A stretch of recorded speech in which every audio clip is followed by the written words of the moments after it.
Born on January 29th, 1945, in Detroit, Michigan, Tom Selleck entered the world far from Hollywood glamour. Raised in a working-class family that later relocated to Sherman Oaks, California, he grew up during the optimistic post-World War II years, surrounded by a culture that valued hard work, discipline, and modest ambition. As a teenager in Southern California, Selleck's interests leaned heavily toward athletics, especially basketball, and he believed sports, not acting, would shape his future. That belief carried him to the University of Southern California on a basketball scholarship, where he studied business administration while playing for the USC Trojans. Acting was never part of the plan, until a perceptive drama coach noticed something in him that went beyond physical presence. Encouraged to explore performance, Selleck reluctantly enrolled in acting classes. What began as curiosity soon became fascination. Early commercial work, including now iconic Pepsi ads in the 1960s, revealed a natural ease in front of the camera. Without realizing it, Selleck had stepped onto a path that would redefine his life. Struggles, small roles, and a slow climb. Like most actors of his generation, Tom Selleck's early career was defined less by success than by patience. Throughout the late 1960s and 1970s, he worked steadily but quietly, appearing in guest roles across television while struggling to gain lasting traction. Shows like The Dating Game and The Rockford Files offered visibility, but not security. And for years, Selleck hovered on the edge of recognition without breaking through. Those years tested his resolve, forcing him to balance ambition with realism, as rejection became a familiar companion. Yet they also shaped him, sharpening his craft and teaching him humility. Casting directors saw promise but hesitated to commit, and several major film opportunities slipped away. Most famously, Selleck was strongly considered for Raiders of the Lost Ark, but contractual obligations to television prevented him from accepting the role that would eventually define another actor's career. Rather than dwell on disappointment, Selleck pressed forward. Those setbacks reinforced his belief that success, if it came, would have to be earned slowly and honestly. Magnum P. and the birth of an icon, everything changed in 1980 when Tom Selleck was cast as Thomas Magnum in Magnum P. The role transformed him from a familiar face into a cultural phenomenon almost overnight. With his Hawaiian shirts, Ferrari, an unmistakable mustache, Magnum embodied a new kind of television hero, confident yet vulnerable, witty but sincere. Audiences responded not just to the action or mystery, but to the warmth Selleck brought to the character. Over 8 seasons, Magnum P.Y. became one of the most successful television series of the decade, earning Selleck both an Emmy and a Golden Globe. More importantly, it gave him creative control and a sense of purpose. He wasn't playing a caricature. He was portraying a fully realized human being. That authenticity resonated deeply, cementing Magnum as one of television's most enduring characters. Even decades later, the role remains inseparable from Selleck's identity, representing the moment when persistence finally met opportunity. Expanding into film and creative range, refusing to be defined by a single role, Tom Selleck used his television success as a springboard into film.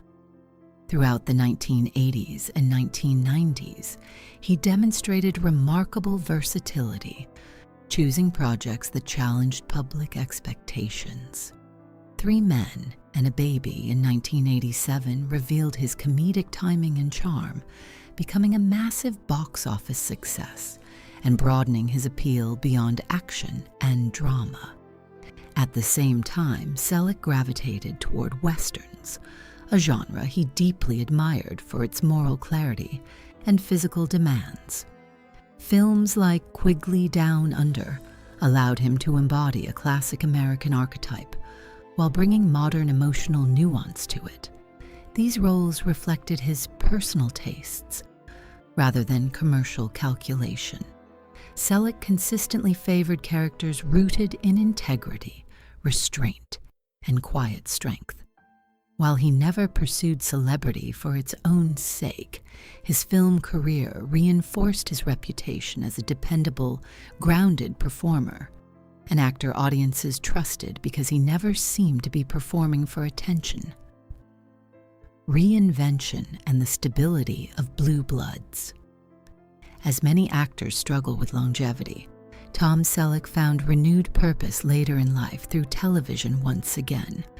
In 2010, he assumed the role of Frank Reagan on CBS's Blue Bloods, portraying the patriarch of a multi-generational family of New York law enforcement officers. The role suited him perfectly. As Reagan, Selleck brought authority without arrogance and strength softened by empathy. The series became a long-running success, introducing him to a new generation of viewers while reaffirming his relevance in an evolving industry. Critics praised his performance for its emotion, restraint, and moral seriousness, qualities increasingly rare in modern television. For Selleck, Blue Bloods was more than a job. It was a reflection of the values he had lived by: family, responsibility, and quiet leadership. The show stands as one of his defining achievements, proving that reinvention doesn't require reinvention of character, only honesty. Family, fatherhood, and personal choices.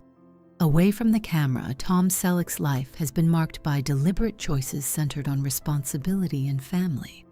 From 1971 to 1982, he was married to model Jacqueline Ray, during which time he legally adopted her son, Kevin Shepard. That decision spoke volumes about his character. At a moment when his career demanded constant attention, Selleck chose fatherhood with full commitment, providing stability and support during Kevin's formative years. Kevin later forged his own path, becoming a professional drummer and achieving success with the rock band Tonic. After his divorce, Selleck's life took an unexpected turn overseas. In 1987, while attending a performance of Cats in London, he met British actress and dancer Gilly Mack. Their connection was immediate yet grounded, leading to a private marriage later that year. Together, they welcomed their daughter Hannah in 1988, and Selleck intentionally stepped back from Hollywood's relentless pace to prioritize family life. Life on the ranch and grounded living. Rather than immersing himself in celebrity culture, Tom Selleck chose a quieter, more physical lifestyle. He and his family settled on a 60-acre avocado ranch in Hidden Valley near Thousand Oaks, California, a property once owned by Dean Martin. For Selleck, the ranch represented more than privacy. It offered purpose. He took pride in maintaining the land himself, finding fulfillment in physical labor that balanced the mental demands of acting. In interviews, he has spoken openly about preferring ranch work over gym routines, valuing usefulness over vanity. The land kept him grounded, offering a sense of continuity and humility rarely associated with fame. Life on the ranch allowed Selleck to disconnect from Hollywood's noise and reconnect with simplicity. It became a place where work had visible results and effort felt honest. That lifestyle choice mirrored the values that had guided his career: steadfastness, authenticity, and respect for labor, lessons in integrity and perspective. James Garner's influence on Tom Selleck extended far beyond acting technique. During long conversations between takes, Garner shared hard-earned wisdom about surviving Hollywood without losing oneself. He warned against entitlement, cautioning that success could erode integrity if not handled carefully. Garner emphasized humility, reminding Selleck that fame was temporary, but reputation endured. Those conversations became a compass for Selleck, especially during moments when pressure mounted and expectations grew overwhelming. Garner's guidance helped him navigate success without surrendering perspective. He demonstrated that it was possible to be both respected and kind, ambitious, yet grounded. Watching Garner balance career demands with devotion to family also shaped Selleck's priorities. Garner's long marriage and personal discipline offered proof that stability was achievable, even in an unstable industry. These lessons weren't dramatic declarations. They were quiet truths shared between two men who understood the weight of carrying a hit television series. Reflection at 80 and a debt of gratitude now. At 80, Tom Selleck speaks about James Garner with a clarity that only time provides. What he finally admits is not scandal or revelation, but gratitude. Garner didn't just influence his career, he shaped his understanding of what it meant to be a good man. Selleck sees his own legacy as intertwined with Garner's example, proof that success need not come at the cost of kindness or humility. Reflecting on decades in the industry, Selleck acknowledges that many of his most important decisions, especially those involving family and balance, were inspired by Garner's quiet leadership. He doesn't claim to have matched that standard, only to have chased it honestly. In sharing this truth, Selleck hopes others understand that mentorship isn't always formal. Sometimes it's simply watching how someone lives. As he looks back, Selleck says plainly that James Garner set the bar, and that he remains grateful for the example he continues striving to honor.